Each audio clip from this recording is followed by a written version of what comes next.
Cadas, AHY bertemu Puan, Anies dan Nasdem auto ketar-ketir sebagai capres.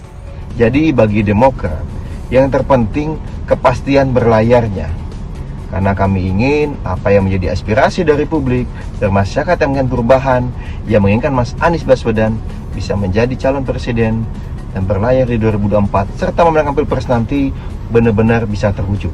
Selama ini terlihat banget kalau Partai Demokrat ngemis kepada PKS dan Nasdem agar AHY ditunjuk jadi cawapres Anies.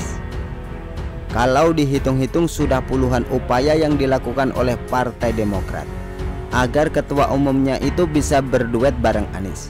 Mulai dari memuji Anies, mendekati ex-gubernur DKI itu, mengatakan AHY cawapres terbaik bagi Anies, meminta SBY turun gunung dalam rangka meyakinkan koalisi perubahan kalau anaknya yang jadi cawapres, Anies akan beruntung, hingga mengancam PKS dan Nasdem.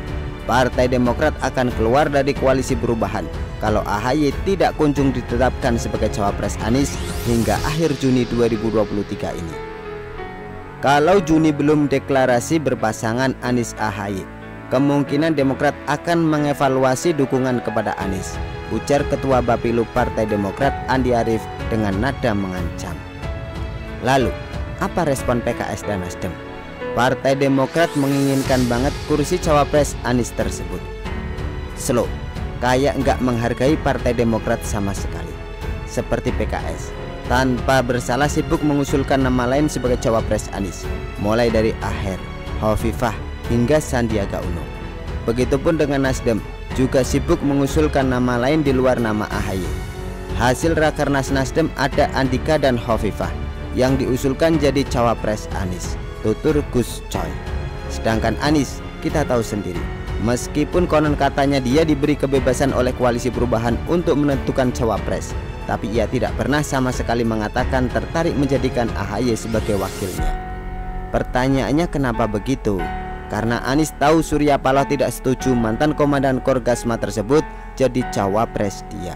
Kemudian bagi Anies, AHY bukanlah cawapres potensial. Baru ikut pilkada DKI saja dia sudah kalah. Itu pun kalahnya ngenes, yakni mendapat suara terendah dibanding dua kandidat lain. Bagaimana mau ikut pilpres kalau nyalon gubernur saja nggak laku?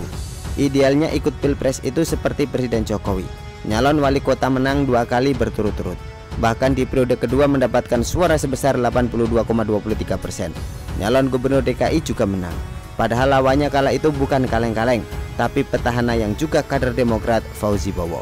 Di samping itu, Fauzi Bowo juga diusung oleh 7 parpol, sedangkan Presiden Jokowi hanya diusung oleh 2 parpol saja. Hasilnya Foke tetap kalah.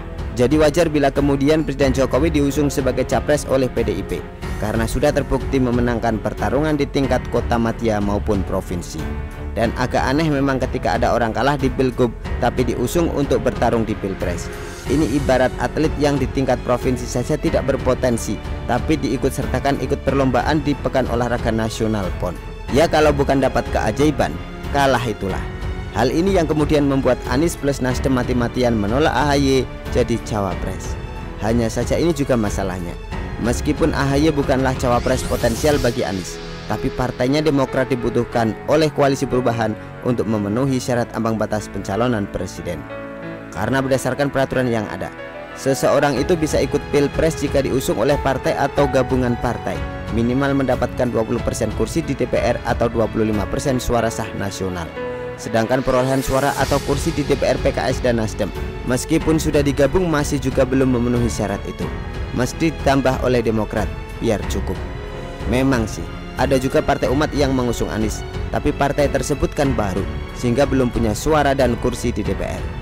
Sementara partai lain seperti Golkar, PAN, PKB, serta P3 lebih tertarik mengusung Prabowo atau Ganjar dibandingkan Anies. Jadi meskipun Demokrat masa kerjanya sudah habis dan ketua umumnya politis digoreng dadakan, perannya tetap saja tidak bisa dianggap remeh, karena menentukan hidup dan mati koalisi perubahan, serta menentukan keberlangsungan pencapresan Anies. Nah, sekarang nampaknya AHY sudah menyadari kalau PKS dan Nasdem hanya mau memanfaatkan partainya saja. Dan Mbak Gayung bersambut, Ketua DPD PDIP Puan Maharani mengajaknya bertemu. Keduanya pun akhirnya menggelar pertemuan di hutan kota pelataran Gelora Bung Karno pada 18 Juni 2023 kemarin. Lantas apa tujuan dari pertemuan itu? Karena keduanya adalah politisi, tentu tidak jauh-jauh dari yang namanya politik. Wan ingin cari tambahan dukungan untuk Ganjar, sedangkan AHY ingin cari peluang baru yang lebih menjanjikan dibandingkan bersama PKS dan Nasdem. Kalau cocok, tidak menutup kemungkinan Demokrat berkoalisi dengan PDIP mengusung Ganjar ke depannya.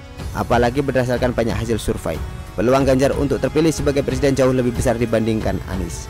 Untuk itu, kenapa AHY tidak mencoba hal baru? Kenapa AHY tidak mencoba hal baru dibandingkan terjebak dalam pergaulan toksik di koalisi perubahan? Hal inilah yang kemudian membuat Anies dan Nasdem auto ketar-ketir, takut ditinggalkan oleh Partai Demokrat. Kok cuma Anies dan Nasdem doang yang ketakutan, PKS tidak? Karena PKS bisa mengusung Prabowo lagi, jadi mereka santai saja. Begitulah kura-kura. Artikel diambil dari Syu.com, ditulis oleh Ferry Padli. Bagaimana menurut Anda?